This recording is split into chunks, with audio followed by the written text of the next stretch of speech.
"Pan, apaan tuh? Hitam-hitam." "Tahu," kata temen gua. Terus kita lanjutin aja jalan tuh. Ternyata yang itu kita lihat tadi itu adalah rumah. Rumahnya itu rumah dari kayu, rumah zaman dulu, rumah kayu, kanan kirinya ada pohonnya gede. Cuman samping pohonnya itu kayak belukar lagi yang kayak yang tadi gua keluar tadi. Iya. Itu rumahnya terbuat dari kayu tapi warnanya hitam. Ada balai gitu, lataran. Ya setinggi sekitaran 1,5 meter lah gitu kan. Kita duduk situ, gua duduk situ. Nah yang tahu bahasa Sunda baru tuh dia ke dalam, ngetok-ngetok ke depan pintu. Nah yang keluar nenek-nenek.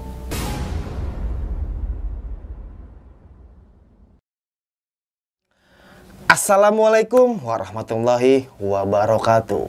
Balik lagi sama gua, Badru Caps Lock. Kali ini sob, gua kedatangan lagi nih salah satu narasumber pendaki dari Pamulang. Pamulang itu adanya di Tangerang Selatan. Dan orang samping gua ini, dia mau cerita nih tentang pengalaman horornya waktu naik Gunung Salak pada tahun 2009. Dan waktu dia naik Gunung Salak, dia ngalamin kejadian horor nih. Sempat bertemu sama nenek-nenek tua dan ada rumah yang bangunannya itu serem banget. Dan ternyata itu rumah gaib. Gimana kasih ceritanya nih? Langsung aja kita kenalan siapa orang di samping gua ini. Halo Bang. Halo. Siapa namanya Bang? Saya Noval, Bang. Bang Noval ya? Iya. Thank you nih Bang Noval ya udah datang kemari buat berbagi cerita nih ke kita nih. Tahan dulu ya Bang. Sebelum kita ceritanya, buat teman-teman yang belum subscribe, jangan lupa subscribe dan diaktifkan loncengnya. Buat teman-teman yang sudah subscribe, kita banyak-banyak terima kasih. Karena sebagian penghasilan dari channel ini akan kita donasikan ke orang-orang yang membutuhkan. Oh ya, buat teman-teman yang punya satu pengalaman horor, pendakian gunung, atau apapun itu, dan mau berbagi cerita ke kita, langsung aja follow Instagram gua @badrukepslog. Kuy kita gibah di sini. Langsung saja kita ke Gibah Misteri.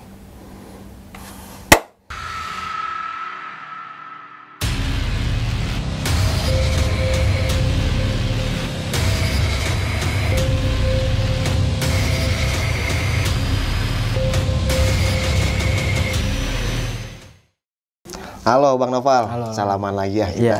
Gimana nih Bang, cerita pengalaman horor lu waktu di Gunung Salak tahun 2009 ya Bang? Ya benar, 2009. Oke, siap. Bang. Jadi awalnya tuh kan dulu kita SMA tuh kita masuk ke siswa-siswi pencinta alam. Namanya sekolah SMA gitu kan. Iya. Masih muda, masih menggebu-gebu untuk menaklukkan gunung kalau dulu Pak bahasanya. Bahasanya.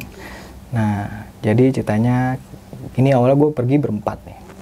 Ini di luar dari acara sekolah nih, tapi isinya anak pecinta alam. Iya. Gue, bule, dan ABC lah gitu. Awalnya kita berangkat tuh siang-siang. Pagi sih sebenarnya sampai sana tapi siang. Sekitaran jam 8-9 tuh kita berangkat tuh nggak ada masalah apa-apa, ya kan? Masih nyantai-nyantai aja, kita masih happy banget, malah excited gimana mau ngerasain nih puncak salah satu tuh gimana sih. Iya. Kita mau ke salah satu. Bawaan kita tuh cuman carrier 1, sisanya depek. 3 orang megang depek. Gitu. Karena kan berempat cukup lah ya tenda 1 ya. Iya. Nah oke, kita lanjut tuh masuk ke Pasir Rengit. Pasir Rengit ya berarti ya. Berarti pendakian via Pasir Rengit waktu itu. Start di situ Pasir Rengit.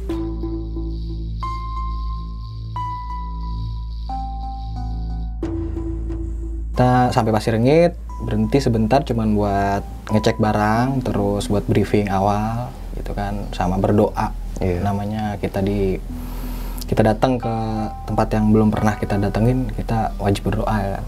Gitu. Kita berdoa, setelah berdoa kita berangkat.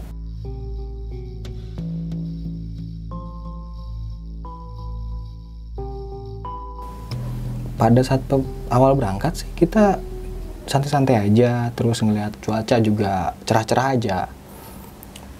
Kita jalan selang sejam 2 jam, mulailah tuh turun hujan. Oh hujan. Hujan. Kita jalan tuh hujan. Awalnya udah ada yang teriak, "Woi, lau nggak jadi aja yuk, hujan." "Halo gimana sih?" gitu kan. Kita masih SMA. "Gimana sih urung hujan juga." Terus karena temen gue yang satu lagi ngotot, "Udah ayo berangkat aja, udah ayo tenang ya." Udah berangkat. Kan yang satu ini temen kita mikirnya barang pasti bakal pada basah. Padahal kan itu barang Depek sama Keril itu udah anti air gitu. Paling remes-remes dikit. Hujan dateng, temen ada yang nggak berani naik karena nggak berani lanjutin karena ngerasa hujan. Wah ini hujan nih, mending nggak usah deh gitu. Cuman ada temen satu nih, dia si bule ngajakin terus. Ya udah akhirnya kita terus jalan. Sekitar jam-jam 12 gitu kan kita niatnya mau makan siang gitu kan. Cuman karena hujan kita nggak jadi makan siang. Kita lanjut terus jalan terus. Hujan, becek ya kan. Kaki perbelok. Habis itu nggak lama turun kabut, itu sekitar jam-jam 2-an lah ya udah mulai turun kabut itu. Udah lapar tuh, kita belum makan, niat mau nyari tempat nggak ada, mau bikin tenda juga kagak mungkin masak dalam tenda. Kayak gitu. Akhirnya kita lanjut terus. Karena hujan kita ngecek kan, kita mau ngecek sebenarnya mau ngecek baterai, lampu atau apa, senter. Kalau orang teman-teman gue dia ngomong baterai. Nah tapi gue ngomongnya senter. Nah ngecek senter karena bahasa nggak kepake. Kebetulan kawan gue ada yang bawa HP kecil. Oh zaman dulu ya, 2009 Iya, HP Nokia 2100 kalau nggak salah, itu yang dipencet atas nyala baterainya, lampunya ada gitu kan. Nah, kita pakai itu karena kabut tebal kan. Kaki sih masih kelihatan, kaki masih kelihatan, jalanan masih kelihatan, cuman jarak pandang tuh paling 5 meter lah. Gitu. Kita jalan terus. Ada yang udah teriak-teriak, "Woi, lapar woi." Gue di situ udah ngomong, "Astagfirullahaladzim, nih bocah kagak ada ininya nih, mulutnya nih," gitu kan. Dalam hati gue. Kan gue lanjut terus, nggak gue gubris deh tuh dia. Lanjut terus, jalan terus. Sampai kayak habis asar gitu kan, sekitar jam 3-an lebih gitu. Karena gue ngerasa jalan udah agak lama nih, sekitar sejam 2 jam gitu. Itu hujannya makin deras, Pak. Hujannya makin deras, kabutnya makin jadi. Tahu sendiri kan tuh, kanan kiri pohon gede. Salah. Padahal siang karena kabut turun tuh jalanan gelap. Parah deh gelapnya. Jalan nggak lama gue kayak ngerasa keluar dari hutan gitu, kayak keluar dari lebatnya hutan itu. Gue keluar, emang sebelah kanan jalan gue ini masih banyak pohon-pohon gede, cuma sebelah kirinya tuh kayak rumput-rumput tinggi aja gitu, rumput tinggi, rumput belukar tinggi gitu. Jalan selang 15 menit kabutnya agak pudar, hujannya masih deras sih tapi kabutnya agak pudar. Gak ngerti itu kenapa, gua jalan aja tiba-tiba gua ngeliat tuh ada kayak hitam-hitam. Gua nggak tahu tuh apaan ya hitam-hitam tuh ya, karena jarak pandang udah mendingan gitu ya. Apaan tuh ya, gua nanya, "Boy," kawan gua, apaan tuh hitam-hitam?" Tahu, kata temen gua. Terus kita lanjutin aja jalan tuh. Ternyata yang itu kita lihat tadi itu adalah rumah.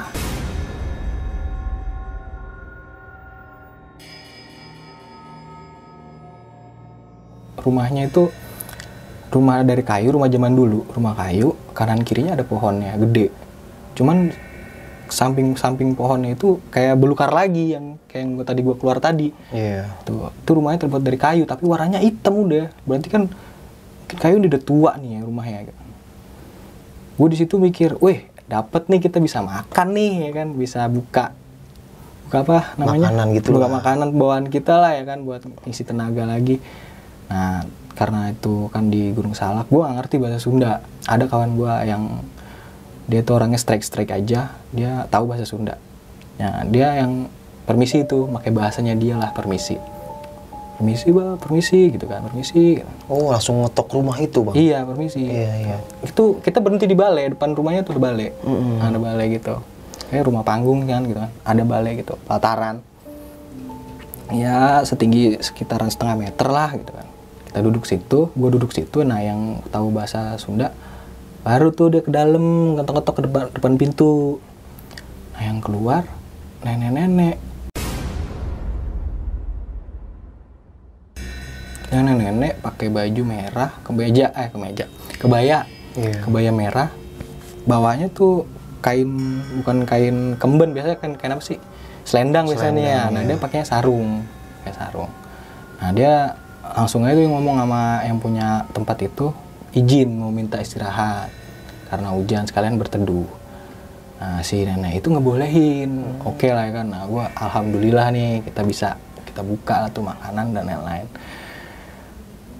Istirahat sekitaran 15 menit tuh yang punya tempat si nenek-nenek itu nanya sama temen gue yang bisa bahasa Sunda. Kalian mau kemana? Kita mau ke puncak, Nek. Jangan, kalian jangan ke puncak. Kalian istirahat di sini. Nanti malam tidur di sini. Besok kalau sudah terang, kalian langsung pulang.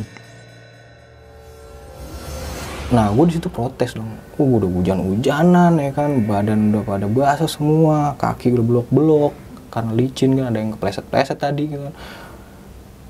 Gue ngomong sama temen gue, sini gitu. Udah lu jangan dijawab, enggak lu jawab ya aja dah, kita abis ini lanjut lagi ya gitu. Nah temen gue ngomong yang satunya lagi, ini mah paling sekitaran 2 jam lagi juga nyampe puncak, dia bilang gitu.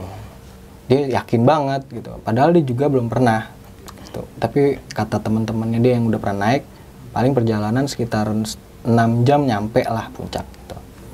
Karena hitung-hitung kita udah 4 jam perjalanan, mungkin 2 jam lagi nyampe gitu.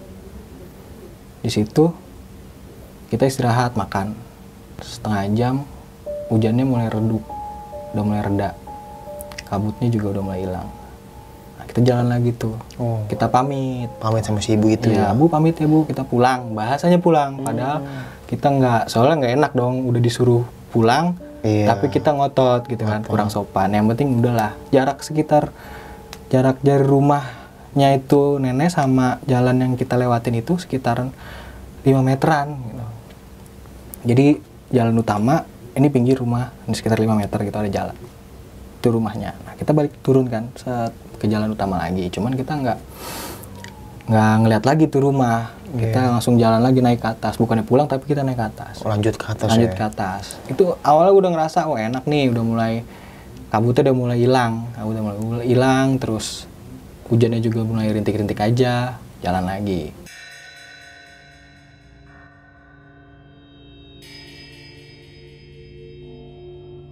Jalan lagi, 15 menit gue baru jalan, hujan lagi deres. Hujan deres, gue bilang, aduh ini hujannya ngeselin amat, gue bilang, hujan mulu ya. Gue jalan aja tapi tetap, karena emang 2 jam lagi, nah, nanti sampai tenda kita bisa anget-angetan gitu. Jalan lagi, paling 2 jam gitu. Gue jalan lagi sekitar setengah jam, kabutnya turun lagi. Itu kabut mulai tebal, sampai kaki gue nih maju, teman gue ada 2 meter depan gak kelihatan. Padahal senter cuma 1, itu yang depan yang megang pakai HP Nokia, karena baterai kita semuanya pada mati kena air. Akhirnya gue sambil saut-sautan sama dia, woi lu gimana, udah tenang aja gitu kan, gue depan lu gitu kan. Gue mikirnya takut ada yang salah jalan aja nih ya kan, karena saking gelapnya perjalanan susah gitu kan, takutnya salah jalan dia. Udah gue jalan aja terus, makin jadi tuh hujannya makin deras. Buset deh, yang gue takutin ya, ketika sampai atas juga hujannya masih deras gitu. Belum sampai atas gitu, kita masih di jalan, hujannya makin deras, kabut tebal, udah lewat maghrib. Udah lewat maghrib tuh, gelap itu udah jalan, udah bingung deh tuh kita, gimana nih. Kita sambil hujan-hujanan berdiri pinggir jalan, ngobrol berempat, gimana nih ya. Jadi gua, temen gua sama temen-temen gua yang lain gitu begini ngobrol, ini gimana, lanjutin nggak gitu kan. Nah gue inisiatif, udah yuk kita balik lagi ke rumahnya tadi, kita nginep aja situ. Pagi udah reda kita turun gitu kan. Yaudah deh, iya gue balik lagi. Akhirnya kita nggak jadi ke puncak, padahal teman gue yang satu sempet ngotot, udahlah ayolah bentar lagi gitu kan. Tanggung juga gitu kan. Mending di sana aja, di atas aja. Gue penasaran sama dia nih. Gue udah capek, emang dia nggak capek ya jalan tinggi lama begitu ya kan di gunung. Dia nggak capek kayak kenapa gitu? Ada apa nih? Dia kenapa pengen banget sampai puncak gitu? Hasratnya tinggi banget buat sampai puncak. Satu orang ini teman. Iya teman gue ini, satu orang ini, si bule ini. Terus gue mikir lagi kan, nggak beres nih gue. udah yuk turun aja, ikutin aja apa katanya, gara-gara kita ngeyel kali nih, gue bilang gitu kan. Kita turun, akhirnya di perjalanan hujan mulai reda tapi kabut masih ada kan. Gue ngambil air tuh di dalam, ngambil air minum, ngecek senter, nyala senter, jadi kita berempat pakai senter lagi. Senter udah ada 4-4-nya nih, udah nyala semua, alhamdulillah tuh untuk turun bisa. Ya udah kita turun, kita sambil nyari tuh rumah si nenek tadi. Niatnya pengen numpang tidur situ.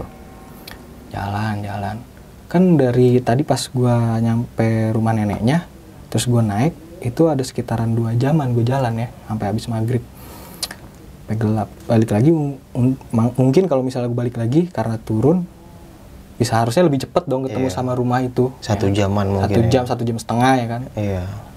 Gue lewat jalan tuh, jalan yang sama, padahal gue jalan yang sama. Gue jalan itu sampai 3 jam gue jalan, nggak ketemu itu rumah nenek itu nggak ketemu. Nggak ketemu. Gue sempet nanya sama temen gue, kita salah jalan kali ya? Enggak, ini bener nih pohon tadi gue lewatin. Dia sampai ngomong begitu. Ya udah yuk lanjut aja, bener nggak nih jalannya? Iya bener, kalau nggak ketemu paling kita bentar lagi kali gitu kan, karena gelap gitu kan. Gue jadi yang tadinya senternya kepake buat depan doang, karena kita berempat, yang depan ngasih jalan depan, yang belakang 2 ini kanan kiri ngecek jalan kanan kirinya ntar. Ada temen gue yang belakang mainan ke atas lah, senter di atas ini. Maksudnya gue dulu sempet dikasih tahu sama senior gue kalau di hutan itu jangan nyenter ke atas. Itu gue ngerti maksudnya apa, cuman dibilangin sama senior gue jangan. Nah teman gue mainan senter, senter gue jauh nih, awannya keserot gitu dia ngomongnya. Malah bercanda gitu kan. Mungkin dia capek terus dia nyari hiburan gitu. Gue nggak tahu tuh awalnya pas gue liat ke atas, deh orang mainan senter, senter yang bener gitu kan. Jalan sampai gue balik turun ke warung. Itu rumah nggak ketemu. Sampai lu ke base camp lagi nggak? Sampai ke base camp lagi ketemu. Gue bingung situ. Cuman karena udah capek, ya udah akhirnya gue berhenti akhirnya tadinya niatnya ke nenek itu, jadi bermalam di warung itu. Sampai base camp. Gue bermalam di warung itu. Nah kita lagi mesen mie, kopi ya kan, sama betulin barang-barang gitu kan, apa aja yang perlu dikeluarin ya kan. Sementara teman gue yang pakai bahasa Sunda nanya tuh ke tukang warung itu, ibu-ibu warung itu, dia nanyanya gini, Bu, itu tadi saya mau ke puncak, itu di deket puncak ada rumah warna hitam dari kayu yang tinggal nenek-nenek, siapa Bu namanya? Itu siapa Bu? Tanya gitu. Itu yang punya warung ngomongnya apa? Jawabnya gini dia, siapa? Nggak ada orang tinggal di sana katanya. Nggak ada yang punya rumah di situ. Saya aja, ini aja paling ujung kata dia. Kalau mau ke atas lagi udah susah mau nyari-nyari apa-apa gitu kan. Siapa yang mau naruh situ kan. Di situ gue makin bingung nih, apaan? Ada apa gitu kan. Ada apa nih? Akhirnya udahlah kita nggak banyak ngomong karena capek juga kan. Balik lagi kita berempat ngobrol. Nah, kawan gue tau-tau kerasa kusuk. Kayaknya diobok-obok sama dia. Dia ngeluarin apa tau lo? Ngeluarin minuman apa sih? Alkohol. Yang plastik hitam. Plastik hitam ya. Kaget dong gua. Lu bawa begituan? Iya, emang apa? Kata dia gitu. Ya udah, nggak apa-apa dah. Gua nggak mau ribut-ribut di situ juga kan. Akhirnya kita minum bareng juga di situ. Nah, sampai minum bareng, akhirnya udah selesai kita tidur. Pagi-pagi tuh gue dibangunin sama ayam di bawah bedeng yang kita tidurin itu ternyata kandang ayam. Kandang ayam di bawahnya itu. Di bawah itu ada bedeng kandang ayam, bekokok dia. Set pagi-pagi gue bangun kaget. Tuh kayak gitu. Nah, teman gue langsung sakit perut dia pagi-pagi. Banyakan sih lu abu gitu, ada berak darah dia. Berak darah. Gue lu ngapa lu? Nyakit lu ya? Gitu kan. Nggak tahu nih, pantat gue panas kata gitu. Tahu pantat gue panas. Udah, beres-beres kita pulang. Sampai sekarang gue nggak mau lagi gue naik gunung. Setelah kejadian itu bang? Iya, setelah kejadian itu gue nggak mau lagi naik gunung. Sampai sekarang juga masih jadi misteri itu, gue nggak tahu kenapa sampai ada begituan. Warung itu ya, rumah si nenek itu. Rumah nenek itu.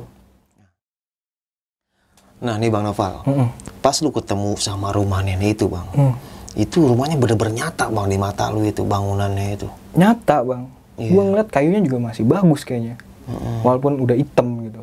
Bagus, gue duduk juga bunyi, didudukin gerak gitu kan, namanya kayu didudukin kan. Nyata. Dan si ibunya pun sama, manusia bentuknya gitu. Bentuknya manusia, udah tua sih tapi. Iya, udah tua. Iya, tapi yang gue sempet heran sih di situ. Kita kan habis buka itu ya kan, kita ganti baju. Di situ posisi agak dingin banget. Kita pakai jaket. Itu nenek-nenek nggak pakai jaket sama sekali. Oh, si neneknya nggak pakai jaket? Nggak pakai. Nggak. Sempet mikir ini mungkin karena udah biasa kali ya di rumah punya rumah di sini nggak kedinginan karena udah sering. Gue nggak mikir gitu. Cuman pas gue balik dari abis yang tadi naik nggak jadi, tuh gue heran kok bisa hilang gitu. Iya, si neneknya itu rumahnya. Rumahnya nggak ada. Tapi dia ngomong apa aja Bang selain ngomong itu tuh? Mungkin dia nemenin lu selama di situ atau ngomong langsung masuk ke rumah lagi? Masuk lagi Bang ke dalam. Langsung masuk lagi? Iya, setelah ngomong itu dia masuk ke dalam. Dia keluar lagi, dia nanya tuh yang ke teman gue. Iya.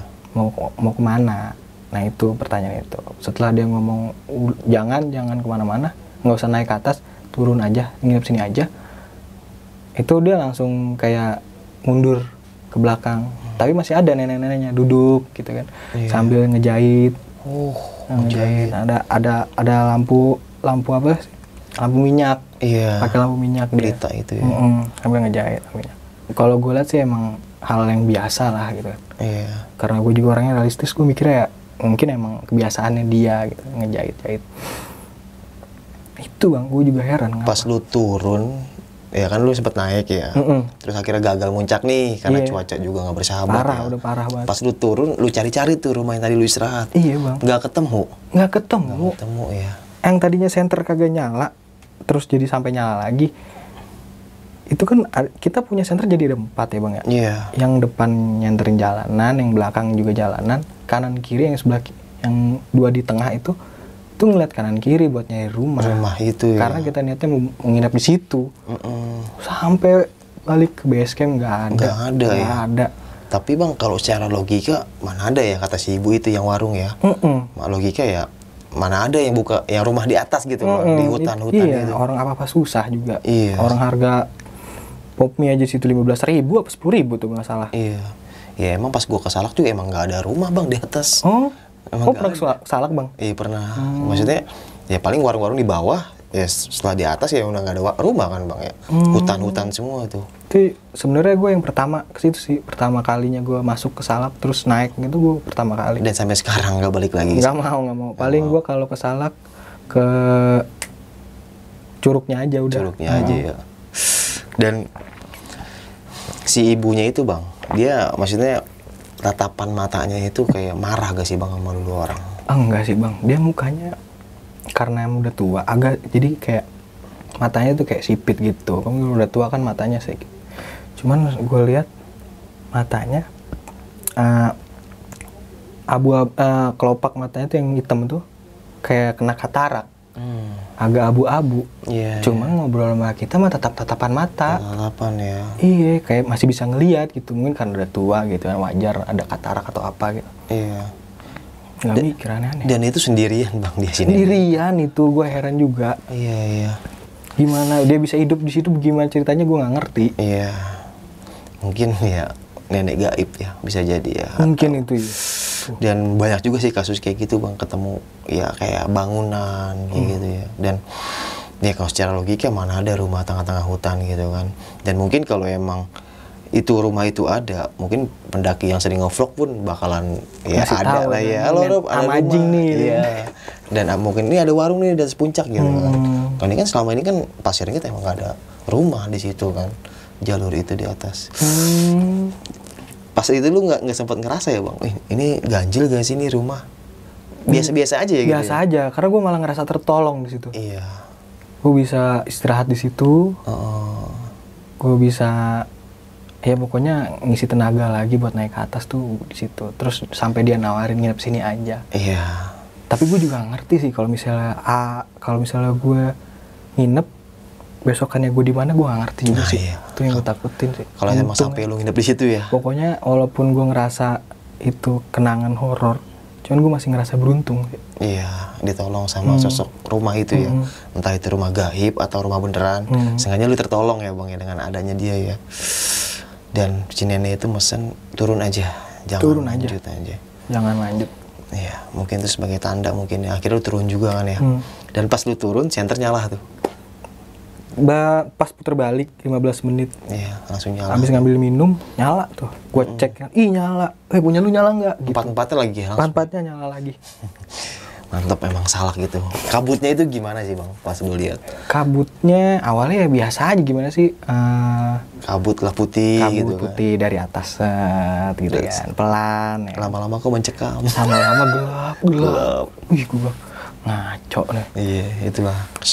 Kabut salak emang syahdu Bang.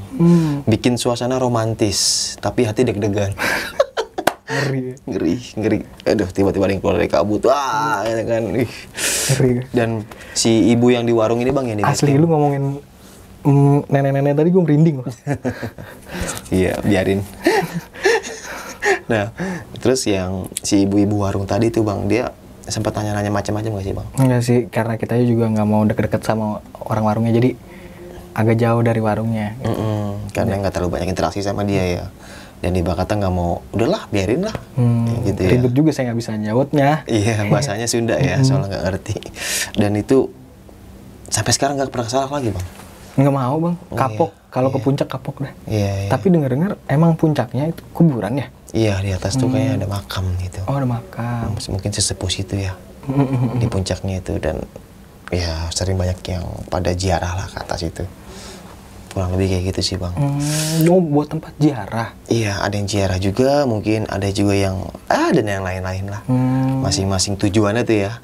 Kan kalau kita kan emang mau naik gunung kan tujuannya ya. Dan nah nih Bang, masalah minuman tadi tuh. Itu teman lu itu sempet, ini gara-gara lu nih bawa minuman nih kayak gitu sih. Itu gue pas pulang ya baru gue ngomong. Oh, lu ngomong gitu? Gue nggak berani ngomong pas lagi masih di situ, gue nggak berani. Iya. Gue nggak mau jadi masalah. Takutnya berantem lah ya, debat lah ya. Gitu kan. Nggak mau gue. Iya. Udah turun, udah mau ke rumah masing-masing. Pas lagi isi bensin, baru gue melo-melo, lu parah lu. Gitu. Ngapain bawa minuman? Udah di briefing kan. Iya. Nggak usah bawa aneh-aneh. Mungkin dia banyak melanggar kode etik gunung sih kalau menurut gue. Temen gue itu. Mungkin itu ya kali yang jadi kita ditegur, tapi alhamdulillah tegurannya halus. Alhamdulillah baik lah emang ya. Ya ibarat kata yang namanya jiwa muda mungkin ya. Ya kan ada yang bilang bawa minuman itu buat menghangatkan tubuh gitu kan. Ada juga yang emang niatnya pengen hepan-hepan di atas kan, kayak gitu sih. Mungkin niatnya have fun kali dia. Iya, kalau niatnya menghangatkan tubuh mungkin gak jadi masalah kayak. Iya, niatnya pengen hepan-hepan ya. Pengen serasa di kota gitu kan. Ngobrol sambil puyang-puyang gitu. Kalau menurutku malah bahaya sih Bang, mabuk di atas gunung tuh, karena ya ketika jatuh ya jurang Bang. Asli. Nah itu ya gue mikirin, orang betah-betah banget gitu ya. Ada aja gitu. Iya kan kalau di celeng kita sendiri Bang jalan. Nyungsep, aduh. Nggak pakai celeng aja nyungsep lu licin. Itu dia. Pala kena batu, kena akar apa kabar kan kayak gitu. Oke sob, mungkin cukup sekian nih cerita pengalaman horor yang dialamin sama Bang Noval ini. Bisa kita ambil segi positifnya, buang jauh-jauh negatifnya. Karena setiap perjalanan selalu memberikan cerita. Dan kali ini Bang Noval berbagi cerita pengalaman horornya waktu naik Gunung Salak. Oke, sampai jumpa di cerita selanjutnya. Assalamualaikum warahmatullahi wabarakatuh. Thank you Bang Noval ya. Ya, sampai jumpa lagi Bang. Kita lanjut ngopi lagi. Dadah.